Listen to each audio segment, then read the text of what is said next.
नमस्कार, मार्केट पंचनामा में आप सभी का स्वागत है। वीकली एक्सपायरी से एक दिन पहले भारतीय बाजारों के लिए एक शानदार सत्र आप कह सकते हैं कि जहां पर शुरुआत तो अंतर्राष्ट्रीय बाजारों की तर्ज पर बेहतर पॉजिटिव साइड पे ही होते हुए दिखाई पड़ी थी, लेकिन जो धीरे धीरे रफ्तार है वो भारतीय बाजारों की तब पड़ी जबकि एमपीसी की तरफ से एक आउटकम आया और आउटकम के बाद एक अच्छी कमेंट्री, पॉजिटिव कमेंट्री आते हुए दिखाई पड़ी, जिसको मार्केट ने काफ़ी पॉजिटिवली लिया भी। दिन के ऊपरी स्तरों पर निफ्टी पहुंचा, 14,800 के पार निफ्टी ने ट्रेड करना शुरू किया और सेकेंड हाफ में थोड़ा सा ढीला ज़रूर हुआ मार्केट, लेकिन फिर भी मिड कैप स्मॉल कैप में जो तेज़ी थी वो बरकरार रही। केमिकल स्पेस, मेटल स्पेस जो कि तेज़ी के साथ कामकाज करते हुए दिखाई पड़ी रहे थे, एक शानदार तेज़ी वहाँ पर ज़रूर मार्केट्स के अंदर बनी हुई थी।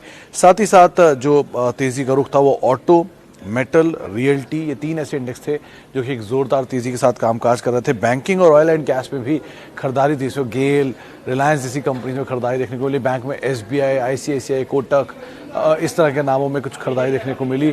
सेलेक्टिव रियल एस्टेट पॉकेट्स जो कि तेज़ी के अंदर ऑलरेडी कामकाज सुबह से ही कर रहे थे वो भी सपोर्टिव थे। ऑटो से मदरसन सुमी, बॉश, एमआरएफ जैसे नाम थे कुछ जहाँ पर खरीदारी देखने को मिली। तो ओवरऑल एक और शानदार सत्र जबकि भारतीय बाजारों में तेज़ी थी। और हाँ, सेकेंड हाफ में एक आईटी की तरफ से भी सिलेक्टिव बाइंग आते हुए दिखाई पड़ी, जिसमें कुछ चुनिंदा आईटी कंपनीज में तेज़ी का रुख बना। मिसाल तौर पर टाटा गैलेक्सी एक अच्छी जोरदार तेज़ी वहाँ पर बनते हुए दिखाई पड़ी। हैप्पीएस्ट माइंड एक आउट परफॉर्मर लगातार बना हुआ है, वहाँ पर एक अच्छी तेज़ी देखने को मिली। तो सिलेक्टिव पॉकेट्स, अलग अलग स्टॉक्स, अलग अलग सब सेक्टर्स जहाँ पर खरीदारी का रुझान बना हुआ है।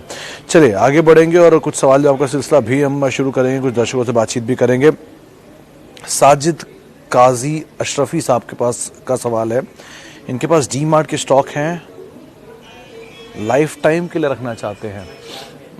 काजी साहब, टफ सवाल है कि लाइफ टाइम के लिए स्थितियां कैसी रहती हैं कहना मुश्किल है। देखिए, दो तीन चीज़ें इस कंपनी से अच्छी हैं, पहले वो समझ लीजिए। पहला, सारे स्टोर इनके अपने हैं। दूसरा, बहुत कंजर्वेटिव मैनेजमेंट है। तीसरा, ऑलमोस्ट डेट फ्री है।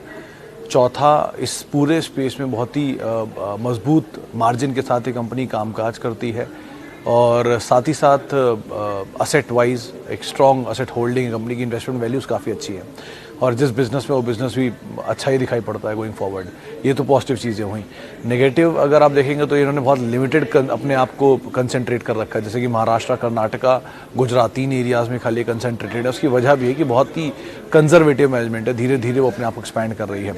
दूसरा, आगे क्या, क्योंकि एक मैनेजमेंट के बाद दूसरी मैनेजमेंट क्या इनकी चेन रहती है, क्या कौन सक्सेशन प्लान रखता है, ये एक पार्ट रहेगा जो गोइंग फॉरवर्ड जिस पे बाजार नज़र रखेगा। तीसरा, एक वैल्यूएशन बहुत महंगे हैं, 200 के मल्टीपल पे शेयर कामकाज कर रहा है। एक सबसे अच्छी चीज़ ये भी है कि इस जो प्रमोटर हैं उन्होंने अब तक अपना स्टेक मार्केट में बेचा नहीं है, बहुत लिमिटेड नंबर ऑफ शेयर हैं, इसीलिए भाग रहा है। कोई बोनस नहीं, कोई स्प्लिट नहीं, कोई इक्विटी डाइल्यूशन नहीं, तो लिमिटेड नंबर ऑफ शेयर की वजह से अच्छी तेज़ी भी देखने को मिल रही है। तो मेजरली तो ब्रोकर्स पॉजिटिव हैं, 3200-3300 के टारगेट्स यहाँ पर आ ही रहे हैं कल की एक कमेंट्री के बाद। लेकिन लाइफ टाइम के लिए जो कॉल्स हैं ना, वो आपको बार बार रिव्यू करनी पड़ती हैं, हर 2 साल, हर 3 साल, हर 1 साल, 4 साल में। तो आप उसके अकॉर्डिंग रिव्यू करते रहिएगा, क्लोज वॉच रखिएगा और अच्छे दाम पे आपने लिया हुआ तो वैसे भी प्रॉफिट तो आपको अच्छा होगा ही, तो आप उसको भी ध्यान में ज़रूर रख सकते हैं। अच्छा, आगे बढ़ते हैं। एक सवाल IRFC पर प्रेमचंद्र सिंह साहब का सवाल है। सिंह साहब, 26 रुपये का अगर मैं गलत नहीं हूँ तो उसका शायद इशू प्राइस था और वहाँ से नीचे 22-23 रुपये की रेंज में कामकाज कर रहा है। क्रूशल 26 रुपये 60 पैसे जो उसने रीसेंट हाई बनाया था, वहाँ से एक डिप आया। तो अगर वो लेवल ब्रीच करता है तो ये तेज़ी और बढ़ेगी, क्योंकि IPO की जितनी सप्लाई है वो 26 रुपये के आसपास एब्जॉर्ब होगी। 26-60 होने के बाद वो सप्लाई एब्जॉर्ब हो जाएगी और उसके बाद फर्दर तेज़ी बनते हुए दिखाई पड़ेगी। तो अकॉर्डिंगली आप वहाँ पर कॉल लीजिएगा। लेकिन वैसे सरकारी कंपनी है, अभी मेटल प्रूफ करना बाकी है, तो उसके अकॉर्डिंग आप फिलहाल तो बने ही रह सकते हैं इस कंपनी के अंदर। अच्छा, आगे बढ़ते हैं और अदानी पोर्ट पे देव आनंद तिवारी साहब का सवाल है। तिवारी साहब, इस कंपनी के साथ कोई भी तरह का फंडामेंटल फिलहाल काम नहीं कर रहा है, इस ग्रुप के साथ ही रादर कोई भी फॉल तेज़ी में ही कन्वर्ट हो जाता है और तेज़ी बन जाती है। टेक्निकली भी सभी जो जानकार हैं वो सब तेज़ी की बातचीत ही कर रहे हैं। फंडामेंटल 1200 साढ़े 1200 तक की रिपोर्ट्स भी मैंने देखी हैं, तो वो तो फंडामेंटल टारगेट हैं। अगर आप मुनाफे में हैं तो उसे लॉक करके आगे चलें, क्योंकि अभी भी इस ग्रुप की डेट बहुत ज़्यादा है, अभी भी इस ग्रुप की प्रॉफिटेबिलिटी उतनी नहीं है जितनी इस डेट इस भाव को सपोर्ट करने के लिए होनी चाहिए। लेकिन क्योंकि बहुत तेज़ी से एक्सपैंड कर रहे हैं, बहुत सारे प्रोजेक्ट्स में कंपनी कामकाज कर रही हैं, बहुत सारी चीज़ें इनके पास हैं इन पाइपलाइन, तो अभी कुछ कहना मुश्किल, लेकिन नंबर सपोर्टिव नहीं है इस पूरे ग्रुप के किसी के भी।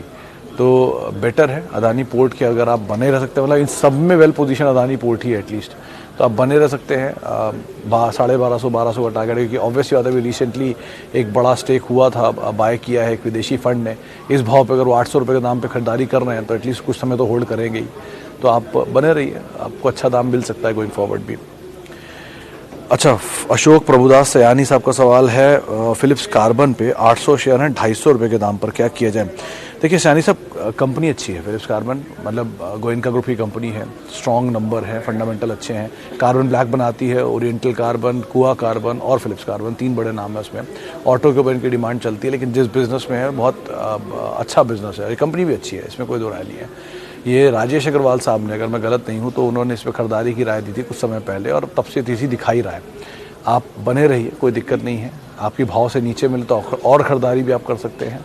आपके भाव से नीचे नहीं जाता है, होल्ड करें, नई खरीदारी के लिए ऊपर के लेवल पर ना जाए और समय दीजिए। Partial profit over a period of time book करिएगा, लेकिन अभी तो आप बने रह सकते हैं इस कंपनी में।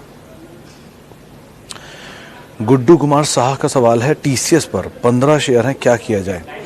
शाह साहब, आपने जो कंपनी खरीदी है ये मतलब one of the best company है। इस टाटा ग्रुप की ज्वेल, पहली चीज़, पूरे ग्रुप की मार्केट कैप का 75% हिस्सा इस कंपनी से आता है। पूरे ग्रुप के रेवेन्यूज़ का 80% हिस्सा इस ग्रुप से आता है।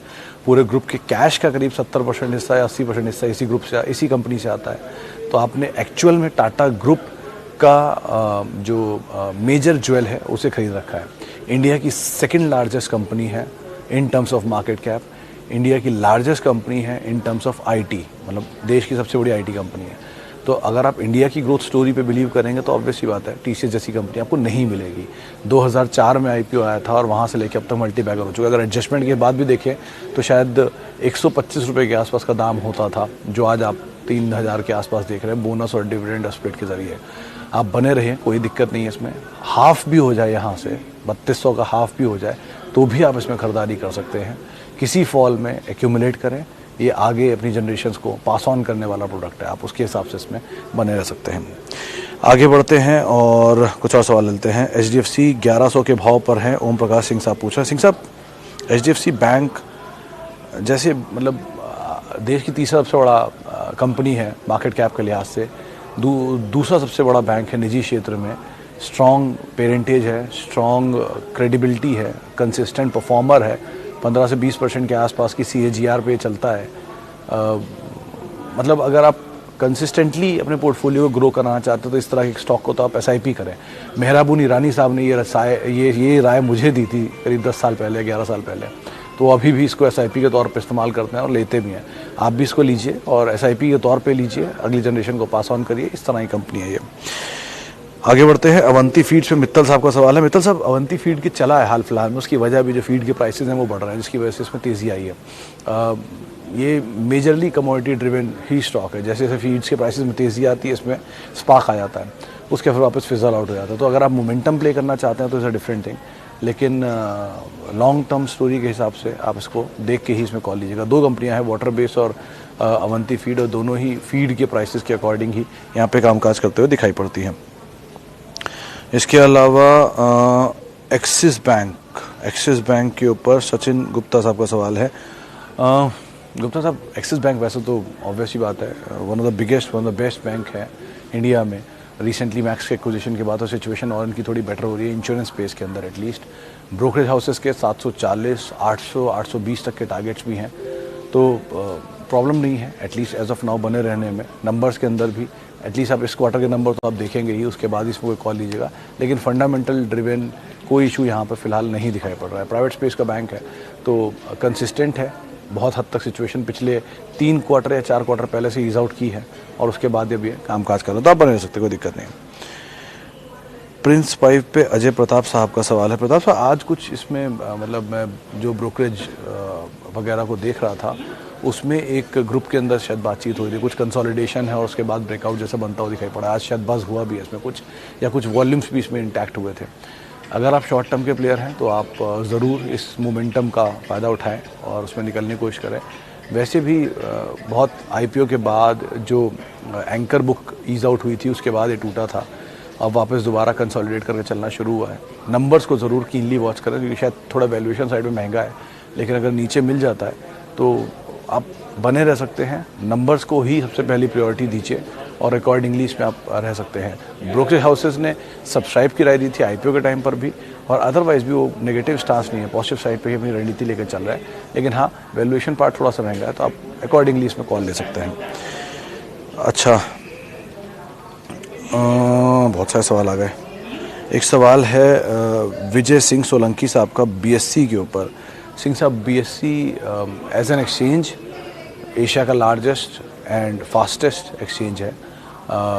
एज एन इन्वेस्टर ऑल जितने बड़े इन्वेस्टर हैं वो सब इस कंपनी के अंदर निवेशित हैं। CDSL जैसी कंपनी के अंदर इसकी होल्डिंग है। इन्वेस्टमेंट वैल्यूज़ बहुत स्ट्रॉन्ग है, कैश रिच कंपनी है, अच्छी वैल्यू थी। हाल में जो गिरावट आई थी उसके बाद ब्लास्ट हुआ एकदम से स्टॉक और तेज़ी में आ गया। अगर आप समय देंगे तो कोई दिक्कत नहीं बन रहा है। इनफैक्ट आपका महानगर गैस में भी आप ये कर सकते हैं। दोनों में ब्रोकरेज हाउस काफ़ी पॉजिटिव है। MGL को लेकर भी एक तो शायद CLSC की रिपोर्ट आई थी पूरी गैस पाइपलाइन पर, उन्होंने MGL को अपनी अच्छी जो प्रिफर्ड पिक्स थे उसमें शामिल किया था। और BSC में भी आप बने रह सकते हैं, दोनों में कोई दिक्कत नहीं है। समय देंगे अच्छा पैसा यहाँ पर बनकर निकल सकता है। MJ कुमार साहब का सवाल है कि क्या अदानी पावर सर्किट पे बाय करना चाहिए, और अब्दुल रफ़े साहब भी पूछ रहे हैं क्या अदानी गैस लॉन्ग टर्म के लिए बाय करना चाहिए। सर, दोनों के लिए मेरी एक ही राय है। अदानी पावर और अदानी गैस के लिए दोनों ही केसेस में आप पहले ये देख लें कि नंबर कितने सपोर्टिव है। एक शेयर चल रहा है सिर्फ इसलिए नहीं लेना, आपको इसलिए लेना है कि उस कंपनी के नंबर अच्छे हैं। अगर नंबर अच्छे हैं, सपोर्टिव हैं, वैल्यू अच्छी है, बिजनेस अच्छा है, आप ज़रूर इन्वेस्ट करें, कोई दिक्कत नहीं है। लंबे अवधि में अच्छा पैसा बन सकता है। लेकिन कोई शेयर सिर्फ चला ही जा रहा है सर्किट, तो आप उसमें आउट राइटली जाके लेंगे और कल को नीचे का सर्किट मारना शुरू होगा तो आप ही को नुकसान होगा।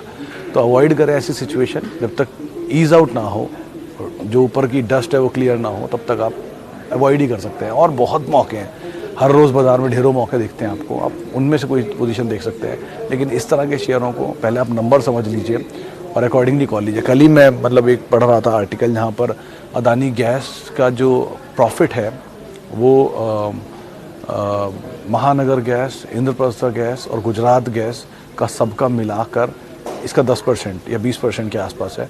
और जबकि मार्केट कैप इन तीनों की मिलाकर अदानी की अकेले की इन सबसे ज़्यादा है। तो बाज़ार ने बहुत डिस्प्रपोर्शनेट यहाँ पर सिचुएशन क्रिएट कर रखी है। तो अभी आप एटलीस्ट उसको देखकर यहाँ कॉल ना लें, वित्तीय सलाहकार को लें, समझें क्या हो रहा है, उसके बाद यहाँ पर फैसला लेते हुए दिखाई पड़े। चलिए, फिलहाल अब इतने ही सवालों को हम शामिल कर पाएंगे। बहुत बहुत शुक्रिया उन सबसे जिन्होंने हमसे आज सवाल पूछा और मैं शामिल किया, और बहुत बहुत माफ़ी उन सबसे जिनसे आज हम बातचीत नहीं कर पाए, जिनके सवाल हम शामिल नहीं कर पाए। आप मेरे साथ जुड़ सकते हैं @Sumit Research, ये मेरा ट्विटर हैंडल है। नमस्कार।